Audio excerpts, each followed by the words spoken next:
बच्चों, welcome to रे classes online platform. और अब हम आगे की पढ़ाई कंटिन्यू करते हैं। पिछले कुछ वीडियोस में हमने जो दो वीडियोस इसके लाइव किए हैं उसमें हमने आपको बताया था कि लीनियर इक्वेशंस इन टू वेरिएबल्स का मतलब क्या होता है and what does these equations signify. What does these equations signify. जैसे फॉर एग्जांपल हमने कहा कि a से 2x plus 3y equal to 4, मतलब इसका सिग्निफिकेंस क्या है इक्वेशन इन टू वेरिएबल्स, और इसको हम लाइंस से कैसे रिलेट करते हैं। तो हमने कहा था कि इसका आप ग्राफ बनाने के लिए सिंपल तरीका होता है कि आप कोई भी दो पॉइंट्स ढूंढ लीजिए। दो पॉइंट्स ढूंढने का मतलब है कि ये मिनिमम रिक्वायरमेंट है, we need to have at least 2 points to fix a line. दो पॉइंट्स मिलने के बाद आप उसमें और अपने मन से 25-30 पॉइंट्स ले लीजिए, आपकी लाइन मोर एक्यूरेट बनती जाएगी, लेकिन मिनिमम 2 चाहिए, ठीक, उससे कम में काम नहीं चलेगा। तो 2 पॉइंट्स के लिए हमने आपको बोला था कि एक बार x को 0 पुट कर दीजिए। x को 0 पुट किया तो y की वैल्यू क्या आ गई 4/3, और y को 0 पुट किया हमने तो x की वैल्यू आ गई 4/2 दैट इज 2, ठीक, ये 0 हो गया तो x इज इक्वल टू 4/2। तो इस लाइन को अगर हम ड्रॉ करने जाएं, तो x जब 0 है, x 0 कहां होता है y एक्सिस पे, तो जब x 0 है तो y की वैल्यू है 4/3, it will come somewhere here 4/3। और जब y को 0 कर दिया, जब y कहां 0 होता है x एक्सिस पे, जब y को 0 कर दिया तो x की वैल्यू 2। अब इन दोनों पॉइंट्स को आप ज्वाइन कर दीजिए, यही है आपकी लाइन की equation 2x plus 3y is equal to 4। इससे ऑब्जर्वेशंस क्या है, इससे ऑब्जर्वेशंस ये है कि इस इक्वेशन के जितने भी सॉल्यूशंस हैं, हर पॉइंट जो इस इक्वेशन को सेटिस्फाई करेगा वो इस लाइन पर लाई करेगा, ठीक, इस इक्वेशन को सेटिस्फाई करने वाला हर एक पॉइंट इस लाइन पर लाई करेगा, ठीक। अब उसके बाद हमने बताया था कि भाई ठीक है, चलो एक लाइन को आपने रिप्रेजेंट कर दिया, लेकिन इसका सिग्निफिकेंस मतलब जो चैप्टर का नाम है उससे क्या रिलेशन है। तो उससे ये रिलेशन है बच्चों कि जैसे आपका जो चैप्टर है वो ये कह रहा है लीनियर इक्वेशंस इन टू वेरिएबल्स, ठीक। एक बार जस्ट क्विक रिवीजन मरवा देते हैं कि लीनियर का मतलब होता है कि वेरिएबल की हाईएस्ट पावर 1 होनी चाहिए, डिग्री 1 होनी चाहिए, और ये लीनियर के लिए है, ठीक। और वेरिएबल्स कितने होने चाहिए, 2 वेरिएबल्स होने चाहिए। ये इक्वेशंस की बात है, वो इक्वेशंस की बात कर रहा है, 2 इक्वेशंस। तो जब 2 इक्वेशंस हैं तो लाइंस कितनी मिलेंगी 2। जब 2 इक्वेशंस हैं तो लाइंस देखिए 3 भी हो सकती है, 4 भी हो सकती है, 5 भी हो सकती है, ठीक। लीनियर इक्वेशंस इन टू वेरिएबल्स का मतलब है, हम 2 इक्वेशंस की भी फिलहाल बात करते हैं। तो 2 इक्वेशंस का मतलब है कि आप जब 2 लाइन, हर एक इक्वेशन एक लाइन को रिप्रेजेंट कर रही है, हर एक इक्वेशन एक लाइन को रिप्रेजेंट कर रही है, तो अगर हम 2 लेते हैं, इफ वी कंसीडर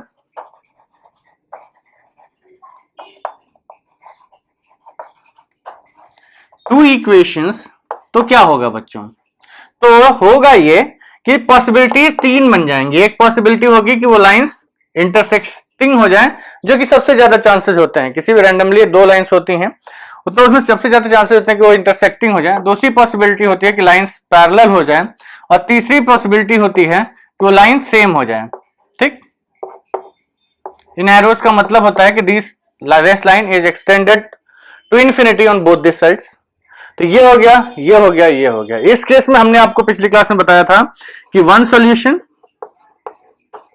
इस केस में नो सॉल्यूशन, और इस केस में इनफाइनाइट सॉल्यूशंस। अब समझते हैं कि भैया ये जो सॉल्यूशंस हैं ये कैसे बोला था। तो हमने ये कहा था भाई देखो 2 इक्वेशंस दी हुई हैं, सपोज करिए एक इक्वेशन दी गई है a1x plus b1y plus c1 equal to 0, और एक इक्वेशन दी गई है a2x plus b2y plus c2 equal to 0।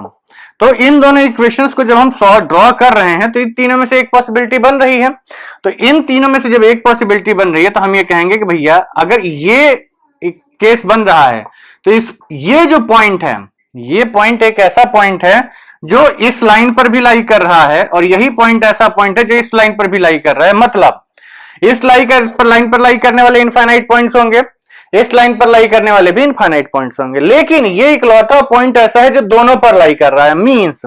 Means जब ये पॉइंट हम इसमें, ये सपोज करिए अगर आपका x1 y1 आया, तो जब हम इसको इसमें पुट करेंगे तो ये इक्वेशन भी सेटिस्फाई हो जाएगी, जब इसमें पुट करेंगे तो ये इक्वेशन भी सेटिस्फाई हो जाएगी। तो हम ये कहेंगे कि इन दोनों का साइमल्टेनियस एक सोल्यूशन है जो कि इन दोनों को सेटिस्फाई कर रहा है, इसको हम बोलते हैं यूनिक सॉल्यूशन। इस केस में आपको कोई ऐसा पॉइंट नहीं मिलेगा जो दोनों पे लाई कर रहा है। इस पे लाई करने वाला पॉइंट कभी भी इस पर लाई नहीं कर सकता और इस पर लाई करने वाला पॉइंट कभी भी इस पर लाई नहीं कर सकता। तो हम एक ऐसी कॉमन वैल्यू नहीं ढूंढ सकते हैं, एक ऐसी कॉमन वैल्यू नहीं ढूंढ सकते हैं जो इन दोनों पर लाई करे। ठीक, तो नो सोल्यूशन, कोई सोल्यूशन नहीं, मतलब दोनों का कॉमन सोल्यूशन नहीं मिलेगा। अब आते हैं इस पे, तो इसमें हम कहते हैं कि भाई इसमें कोई फर्क नहीं पड़ता, आप किसी भी एक लाइन पे कोई भी पॉइंट उठाओ, हमेशा ये दोनों के दोनों लाइन पे लाई करेगा। मींस आप इस लाइन, एक लाइन पे कोई भी पॉइंट उठा लीजिए, वो हमेशा दूसरी लाइन पे लाई करेगा। तो ये तीन पॉसिबिलिटीज होती हैं किसी भी लीनियर इक्वेशंस इन टू वेरिएबल्स। अगर तीन इक्वेशंस हो जाएंगी तो यहीं पे तीन लाइंस हो जाएंगी। तो जब तीन लाइंस हो जाएंगे तो अलग अलग केसेस बनेंगे, लेकिन आप लोगों को पढ़ना टू वेरिएबल्स ही है। थ्री वेरिएबल्स के क्वेश्चंस कभी कभी पूछ लिए जाते हैं, बट उतना इंपॉर्टेंट नहीं है। ठीक, तो चलिए give me some time to clear the board and then we will start with analysis of these equations.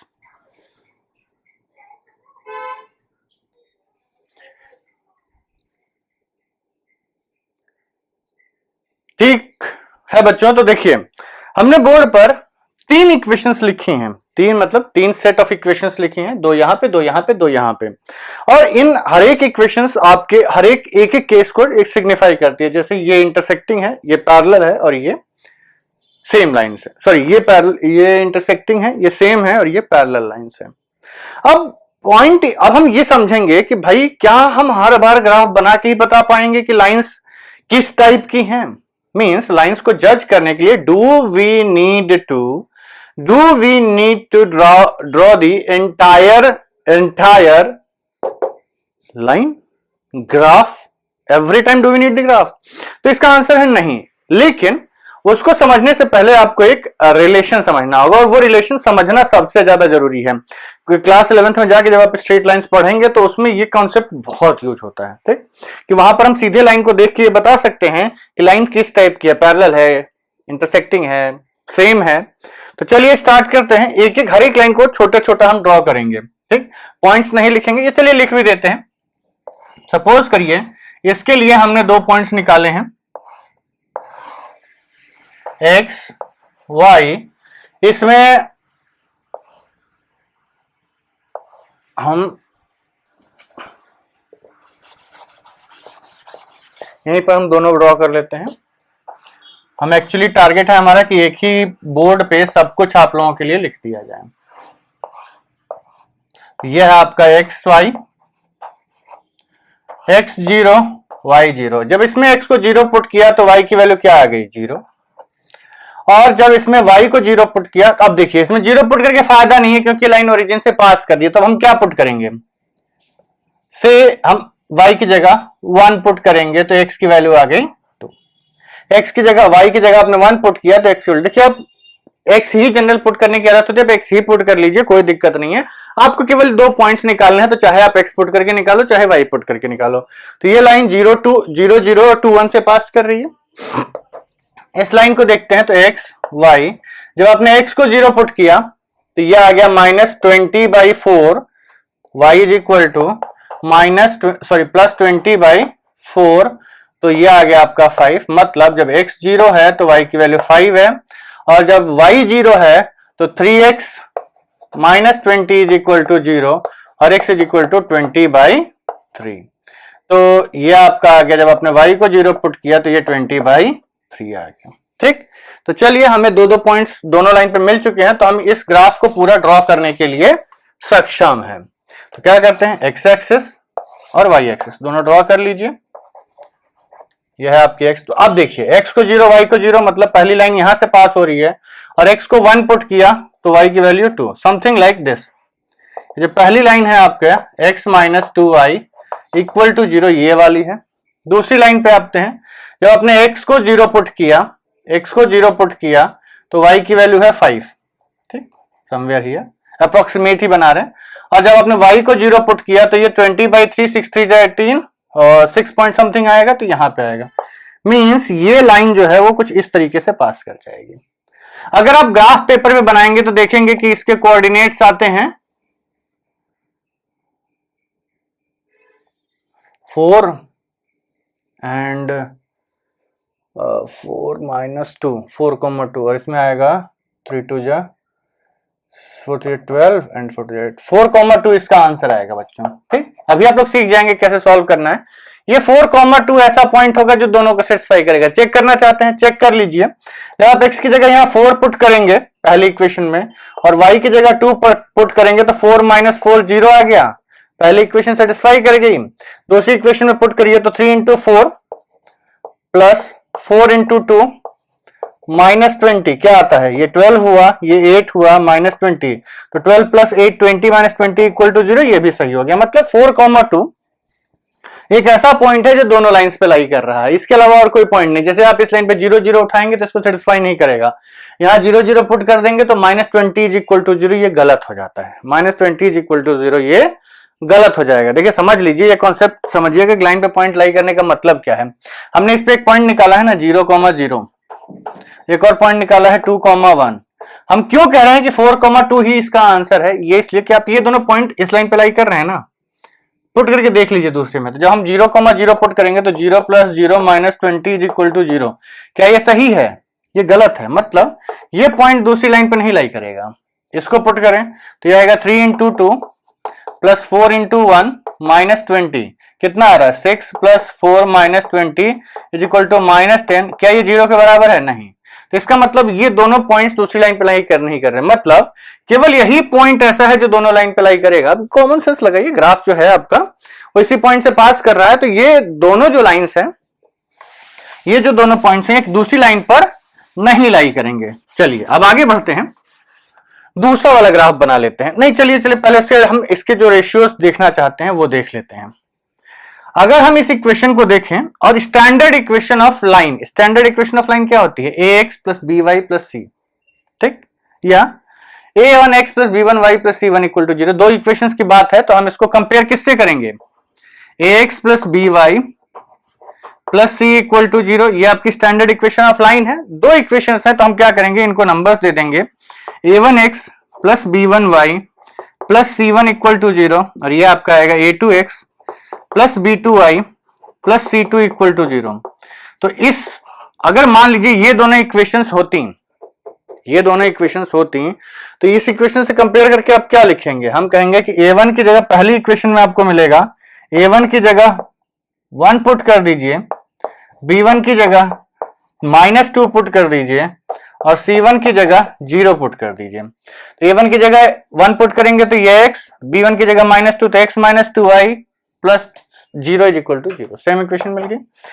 Second equation में a2 की जगह आप 3 पुट कर दीजिए, b2 की जगह आप 4 पुट कर दीजिए और c2 की जगह -20 पुट कर दीजिए। ठीक है, चलिए बहुत अच्छे। अगर आप चाहें तो आप इस पॉइंट्स, इन इक्वेशंस को ऊपर लिख सकते हैं, जहां आपने लिखना स्टार्ट किया है वहां लिख दीजिए a1x plus b1y plus c1 equal to 0 and a2x plus b2y plus c2 equal to 0। हो सकता है ये हम यहाँ जो टॉपिक टाइटल डालेंगे उसके अंदर नीचे आ जाए, बट हमने ये कहा कि आपको दो इक्वेशंस दी हुई हैं तो वो दो इक्वेशंस इस टाइप की हो सकती हैं। दोनों इक्वेशंस के एग्जाम्पल दिए हुए हैं, यहां पर हमने कंपेयर करके वो कोएफिशिएंट्स लिखे हैं ताकि हम केवल कोएफिशिएंट्स देख के, मतलब टारगेट क्या है हमारा, केवल इक्वेशंस देख के हमें इनके सॉल्यूशंस प्रेडिक्ट करने हैं। केवल इक्वेशंस देख के हमें ये प्रेडिक्ट करना है कि एक भी सॉल्यूशन है, कि एक सॉल्यूशन है, कि कोई सॉल्यूशन नहीं है। ठीक, तो इसके लिए हमें इन कोएफिशिएंट से रिलेट करना पड़ेगा ना। तो उसके लिए हमने क्या किया कि अगर ये इक्वेशन हमारी इसमें बदल रही है तो a1 की जगह b1 की जगह c1 की जगह a2 b2 c2 की जगह हमने क्या पुट किया है वो यहां लिख लिया। ऑब्जर्व करिए, a1 अपॉन a2 क्या है 1/3, b1 अपॉन b2 क्या है -2/4, c1 अपॉन c2 क्या है 0/-20। तीनों रेशियोज हमने लिख लिया। चलिए सेकेंड केस पे आते हैं, ग्राफ बनाते हैं इसका, और टेबल भी तो बनानी पड़ेगी। टेबल बनाने के लिए हम लोग क्या करेंगे कि दो दो पॉइंट्स ढूंढेंगे।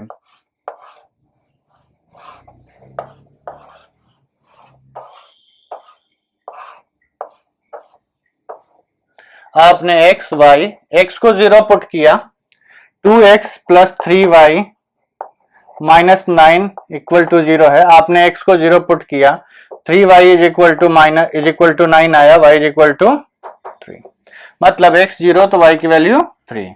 अब आपने y को 0 पुट किया तो 2x plus 0 minus 9 equal to 0, तो x इज इक्वल टू 9/2। जब y 0 हुआ तो x की वैल्यू 9/2। दूसरी इक्वेशन में जब आपने x को 0 पुट किया तो x को 0 पुट किया तो 6y minus 18 is equal to 0, तो ये क्या आ गया, x की वैल्यू 18/6 और 3। और जब आपने y को 0 पुट किया तो 4x minus 18 is equal to 0 और x इज इक्वल टू 18/4 और 2 2 जा 4, 2 9 जा 18, 9/2। दोनों सेम पॉइंट्स आ गए ना, 0 3 एंड 9/2 एंड 0। चलिए कोई दिक्कत नहीं, इससे कोई फर्क नहीं पड़ता बच्चों। तो अब हम नंबर्स अगर प्लॉट करना चाहें नंबर लाइन पे, इन दोनों पॉइंट्स को प्लॉट करना चाहें तो ये क्या बनेगा, कहेंगे सर जब दोनों पॉइंट सेम ही हैं तो लाइन भी तो सेम ही मिलनी चाहिए। x को 0 पुट किया, y की वैल्यू 3, y को 0 पुट किया, x की value 9/2 that is 4.5, somewhere here आएगा 9/2। इस लाइन को ज्वाइन कर दीजिए। यही आपकी कौन सी लाइन है, 2x plus 3y minus 9 equal to 0 and 4x plus 6y minus 18 equal to 0। आप यहाँ कुछ और पॉइंट्स भी निकाल सकते हैं, x की जगह 1, y की जगह 1 पुट करके भी निकाल लीजिए, कोई दिक्कत नहीं। हम इजीएस्ट पॉइंट निकालते हैं ताकि हमें केवल ग्राफ की इस लाइन की पोजीशनिंग और एंगल से मतलब होता है, वो हम बना लेते हैं, उसके अलावा हमें बाकी चीजों से मतलब नहीं होता है। तो इसमें a1 की वैल्यू कितनी आई, पहली लाइन से देखें तो 2, b1 की वैल्यू 3, c1 की वैल्यू -9, ठीक, a2 की वैल्यू 4, b2 की वैल्यू 6 और c2 की वैल्यू -18। अगर हम रेशियोज देखें तो a1 अपॉन a2 ये आपका आ गया 2/4 is equal to 1/2, b1 upon b2 is equal to 3/6 is equal to 1/2 and c1 upon c2 is equal to -9/-18 which is equal to 1/2। कुछ ऑब्जर्व हुआ, इस केस में कुछ सेम नहीं था, 1/3 -½ और 0, इसमें क्या मिला 1/2 1/2 1/2। यही ऑब्जर्वेशन है बच्चों बस आपका। इधर हमारी लाइन कुछ ज्यादा ही बड़ी हो गई है, तो ये दोनों आइडेंटिकल लाइंस हैं, यहां हमने दो लाइंस ड्रॉ की हैं, भले ही आपको दिख रही हो चाहे ना दिख रही हो। अब आते हैं तीसरी वाली पे, एक्स वाई,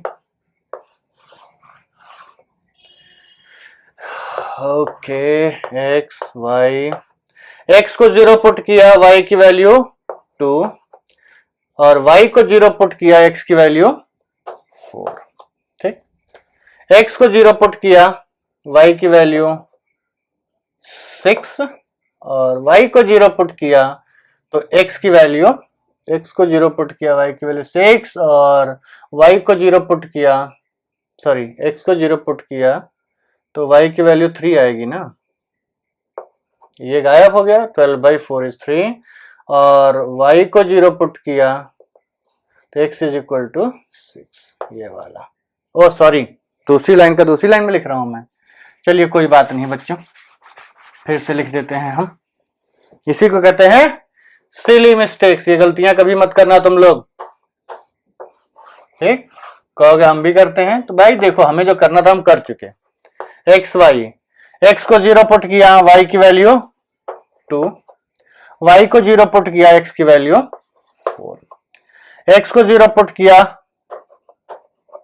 x को 0 पुट किया तो y की वैल्यू 3 और y को 0 पुट किया तो x की वैल्यू 6, ठीक, आई थिंक सो।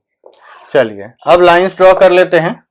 तो लाइंस ड्रॉ करने जाएंगे तो पहला पॉइंट है x is 0, y is 2 and y is 0, x is 4।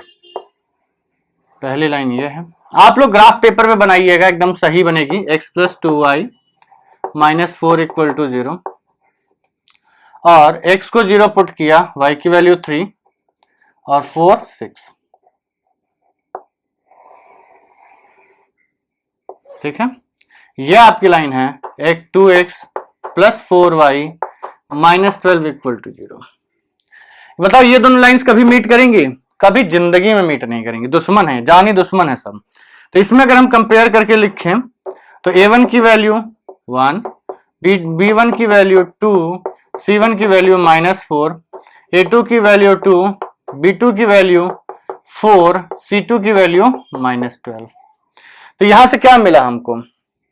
अगर आप a1 अपॉन a2 देखें, बेसिकली हमें एक ऐसा कॉमन पॉइंट चाहिए जो कि आप सीधे देख के कंपेयर करके ये बता सकें कि भाई होगा क्या, हमें सॉल्यूशन मिलेगा। -4/12 इज -12 इज 1/3। तो ये 1/2, ये 1/2, ये कितना आ गया? 1/3। ठीक, तो देखिए इन तीनों, यही 3 पॉसिबिलिटीज होती हैं। तीनों एग्जांपल्स लेके हम लोगों ने ये ऑब्जर्व किया कि इसमें क्या है, सारे ऑल डिफरेंट। इसमें क्या है? All same. इसमें क्या है? 2 सेम 1 डिफरेंट। ठीक, तो यही चीज आपको कोएफिशिएंट्स देख के प्रेडिक्ट करनी है कि भैया जो आप आंसर्स लिख रहे हैं, ये आंसर्स क्या आपको सॉरी, जो रेशियोज आप लिख रहे हैं कि ये आपको ये बताने के लिए क्या सफिशिएंट हैं कि हम इनको देख के ही बता दें कि ये जो आपका इक्वेशंस हैं इसके सॉल्यूशंस मिलेंगे कि नहीं मिलेंगे। ठीक है, चलिए give me some time to clear up the board. ठीक है बच्चों, तो चलिए अब हम इसको कंपाइल करके लिख लेते हैं कि इफ वी आर गिवन, क्या जो पढ़ रहे हैं, 2 इक्वेशंस। हाँ, अब भाई ये तो कंपलसरी है कि ये लीनियर होनी चाहिए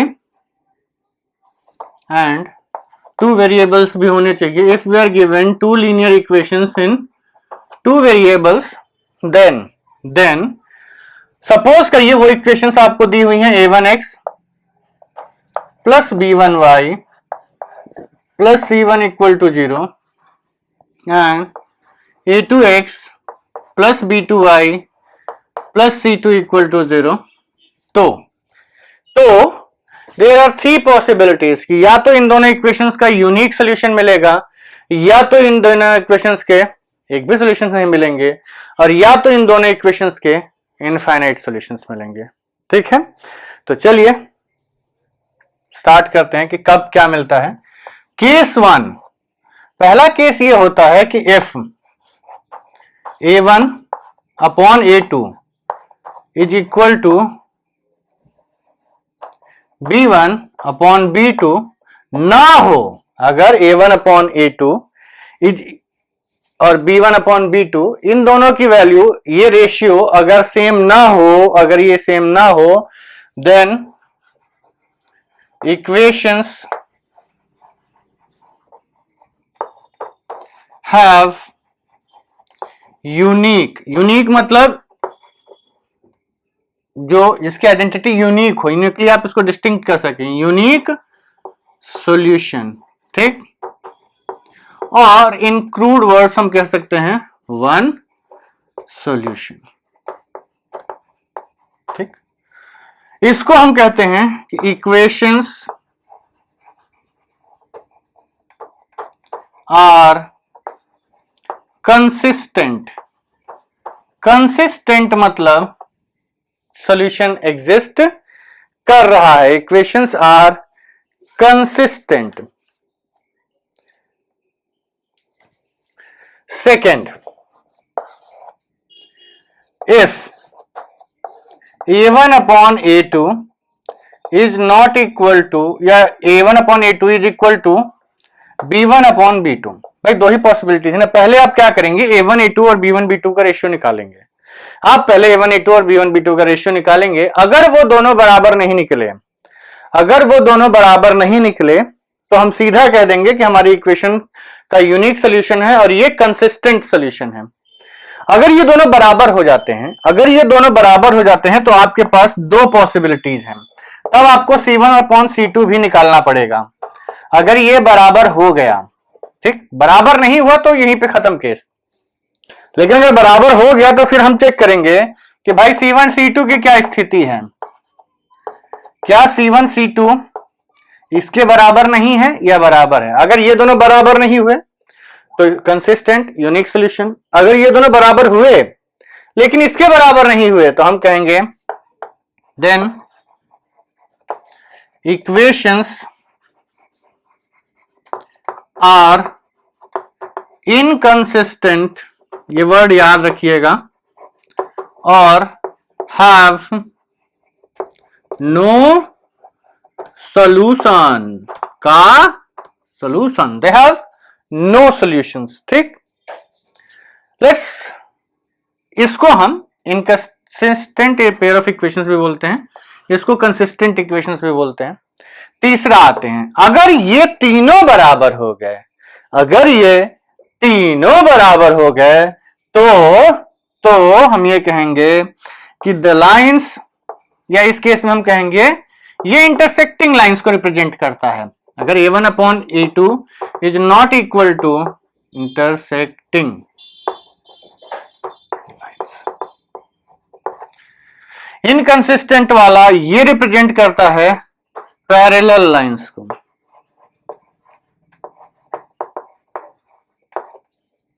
और ये अगर ये तीनों सेम हो गए तो हम कहेंगे कि देन द इक्वेशंस हैव क्या, हैव इनफाइनाइट सॉल्यूशंस।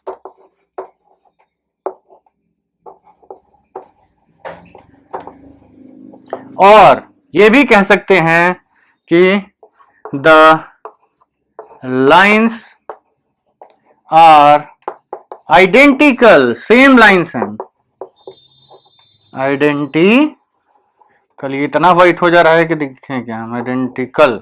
ठीक, या फिर इनको हम डिपेंडेंट इक्वेशंस भी बोलते हैं, डिपेंडेंट। ठीक, डिपेंडेंट इक्वेशंस। हाँ, एक और पॉइंट इसमें नोट करके लिखिएगा कि the third case, that is ये जो डिपेंडेंट इक्वेशंस होती हैं, क्या इसका हम ये कंसिस्टेंट में आएगा कि इनकंसिस्टेंट में आएगा?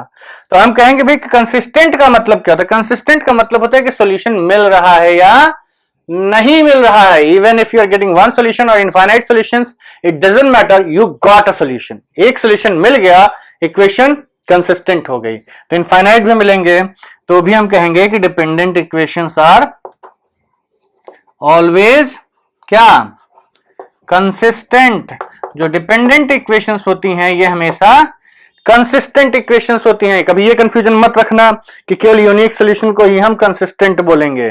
ठीक है बच्चों, तो आई होप कि आप लोगों को ये क्लियर हो गया होगा। इसको अच्छे से कॉपी में लिख लीजिए, बना लीजिए और समझ लीजिए। हमें केवल इतना ही याद रखना है कि जो लाइंस है वो पैरेलल है, इंटरसेक्टिंग है या सेम है।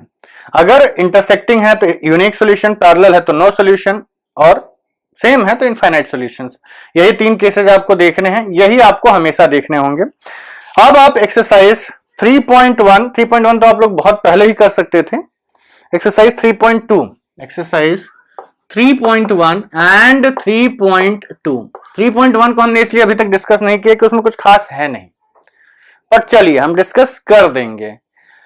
तो ये जो क्वेश्चंस हैं, ये जो इक्वेशंस हैं, सॉरी 3.1 को डिस्कस कर देंगे और 3.2 भी डिस्कस कर देंगे, और उसके बाद will go for solving the methods of solving equations. जैसे एक होता है आपका ग्राफिकल सॉल्यूशंस, ग्राफिकल सॉल्यूशंस जो होते हैं आपके, वो आप कर सकते हैं। ग्राफिकल सॉल्यूशंस ऑफ इक्वेशन की जो एक्सरसाइज है आप कर सकते हैं। इसके बाद 3.2 में ग्राफिकल सॉल्यूशंस है। देखिए ग्राफिकल सॉल्यूशंस को हमारा डिस्कस करने का कुछ खास फायदा नहीं होगा, क्योंकि हमारे पास यहाँ बोर्ड पर ग्राफ पेपर नहीं है कि हम आपको दिखा सकें। हाँ, ये हो सकता है कि हम ग्राफ पेपर के पे इसका स्क्रीन रिकॉर्डर रिकॉर्डेड वीडियो बना दे तो दिखा सकते हैं, लेकिन उसका कोई खास जरूरत नहीं है। आपको करना क्या है, इन लाइंस के प्लॉट करना है ग्राफ पेपर पे और उसकी सॉल्यूशंस वहां से निकाल लेने हैं। बोर्ड पे हम रफ स्केच बनाते हैं तो वहां एग्जैक्ट सॉल्यूशन प्रेडिक्ट करना मुश्किल होता है, but still we will go for the solutions in the next chapter, next exercise, next video, और देखेंगे। देखिए डेट में चेक के 3.2 में दिया क्या है। देखिए एक्सरसाइज 3.1 में 3 लैंग्वेज वाले क्वेश्चंस दिए हुए हैं, आपको लाइंस बनानी है ग्राफिकली, ये वो।